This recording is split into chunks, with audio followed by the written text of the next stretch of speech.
नमस्ते प्रणाम। हम रामू दिलदार भोजपुरिया गायक आप सभी श्रोता के पैर छू के प्रणाम करतनी और एगो माई पे गाना सुनाओ जातनी। अगर अपने माई से जे प्यार करला ते कमेंट में लिखी और चैनल के सब्सक्राइब और वीडियो को लाइक ज़रूर करी। गाना अच्छा लगी तो आपसे रिक्वेस्ट बा आप ज़रूर चैनल के सब्सक्राइब और वीडियो को लाइक कमेंट में ज़रूर बताइबा गाना कैसन बा।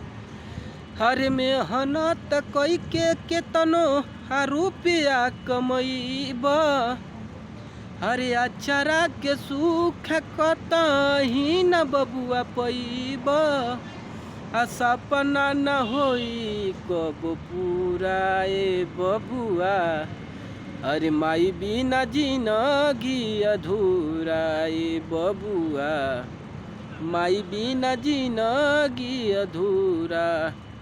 प्लीज़ मेरे दोस्त हमारे भाई आप लोग से रिक्वेस्ट बा चैनल के सब्सक्राइब और वीडियो को लाइक और हमके सपोर्ट करी। ऐसे हम वीडियो ले आवत रहो और इसे बढ़िया वीडियो लावत रहो। प्लीज़ आपसे रिक्वेस्ट और विनती बा। जय हिंद, जय भारत, नमस्ते।